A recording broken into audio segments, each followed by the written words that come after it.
نحمده ونصلي ونسلم على رسوله الكريم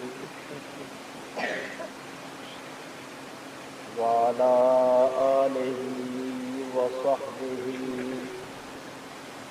وأزواجه وذرياته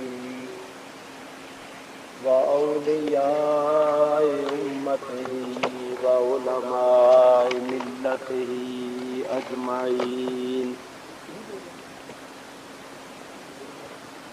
أما بعد فأعوذ بالله من الشيطان الرجيم.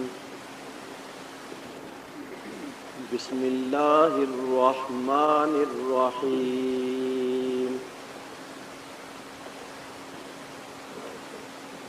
سبحان الذي أسرى بعبده ليلا من المسجد الحرام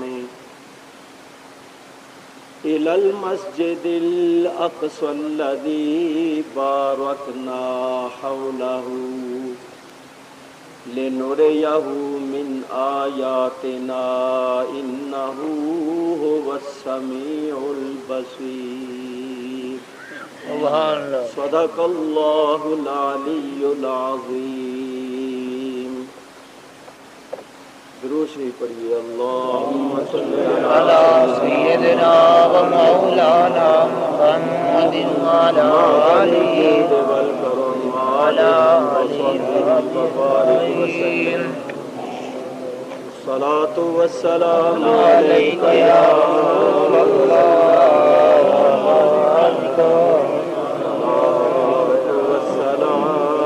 علیک یا حبیب اللہ.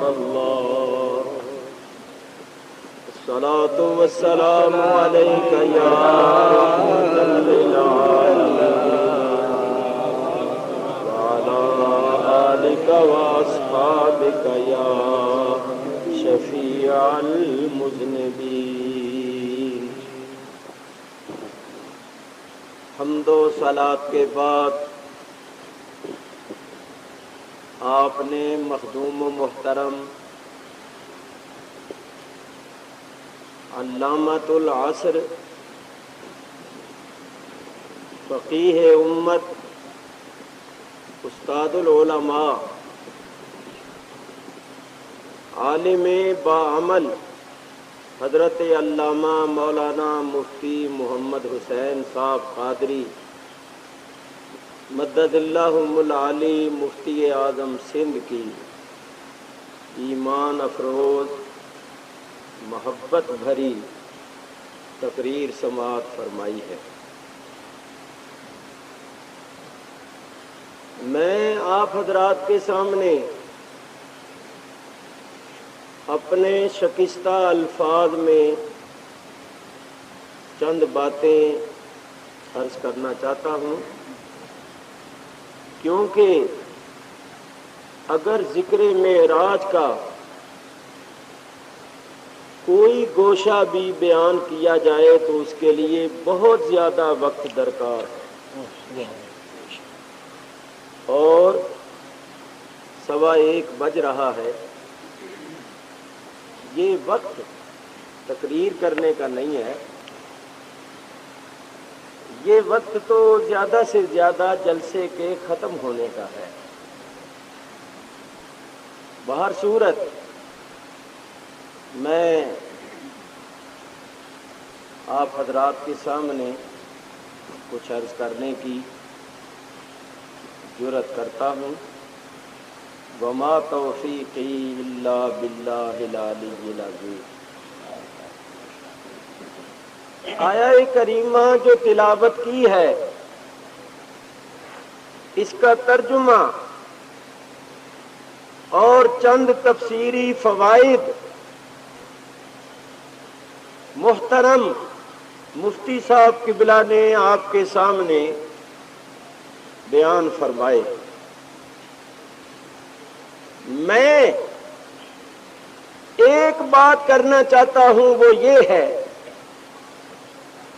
کہ بعض لوگ اس آیت کا ترجمہ سن کر یہ سمجھتے ہیں کہ آیت میں تو بیان ہے مسجد حرام سے لے کر مسجد اقصی تک کا، آگے ساتوں آسمانوں کی معراج اور عرش معلی پر جانا، قاب قوسین کی منزلوں میں جلوہ گر ہونا، رب تعالی کو بے حجاب دیکھنا اور رب سے ہم کلام ہونا اور بے شمار نعمتیں اور برکتیں حاصل کرنا تو اس آیت میں مذکور نہیں ہے۔ تو میں آپ کو یہ بتانا چاہتا ہوں کہ اس آیت میں حضور علیہ الصلوۃ والسلام کی پوری معراج کا بیان ہے۔ سبحان اللہ، سبحان اللہ۔ یہ بات توجہ سے سنو میرے بزرگوں اور دوستو، آیہ کریمہ کے 3 حصے ہیں اور ذکر معراج کی 3 منزلیں ہیں اور نبی کریم علیہ الصلوۃ والسلام کی 3 شانیں ہیں۔ آیہ کریمہ کا پہلا حصہ ہے من المسجد الحرام الى المسجد الاقصی، اتنے حصے میں مسجد حرام یعنی مکہ معظمہ سے مسجد اقصی بیت المقدس تک کی سیر کا ذکر ہے۔ لِنُرِيَهُ مِنْ آیاتنا، اتنے حصے میں ساتوں آسمانوں کی معراج کا ذکر ہے۔ اِنَّهُ هُوَ السَّمِيعُ الْبَصِيرُ میں اس مقام کا بیان ہے جس مقام پر پہنچ کر نبی کریم علیہ الصلوۃ والسلام بلا واسطہ اپنے رب کا کلام سننے والے تھے اور بے حجاب اپنے رب کو دیکھنے والے۔ نعرہ تکبیر، نعرہ رسالت، نعرہ رسالت۔ آیہ کریمہ کے اتنا وقت کہاں ہے کہ اتنے لمبے آپ نعرے لگائیں؟ صرف نعرہ تکبیر، نعرہ رسالت۔ میں نعروں کا منکر نہیں، مجھے تو فائدہ ہے، بیمار آدمی کو سانس لینے کا موقع مل جائے گا، مگر وقت بڑا تھوڑا ہے۔ آیہ کریمہ کے 3 حصے ہیں، سفر معراج کی 3 منزلیں ہیں۔ پہلی منزل ہے مسجد حرام سے مسجد اقصی تک، دوسری ہے مسجد اقصی سے لے کر سدرہ تک، اور تیسری ہے سدرہ سے لے کر لامکان تک۔ حضور کی 3 شانیں ہیں، بشری، ملکی اور حقیقی۔ مسجد حرام سے لے کر مسجد اقصی تک شان بشری کا ظہور تھا، بشری کمال رکھنے والے اقصی میں رہ گئے اور شان ملکی رکھنے والا آگے گیا۔ سدرہ پر پہنچے تو شان ملکیت کی انتہا ہو گئی۔ سارے فرشتوں کے سردار نے کہا کہ میں یہاں سے آگے نہیں جا سکتا، تو فرمایا تیری یہاں انتہا ہو گئی، ہماری یہاں سے ابتدا ہو۔ ملکی کمال رکھنے والے سدرہ پر گئے، سدرہ تک رہ گئے، آگے وہ گیا جو شان حقیہ کا مالک تھا۔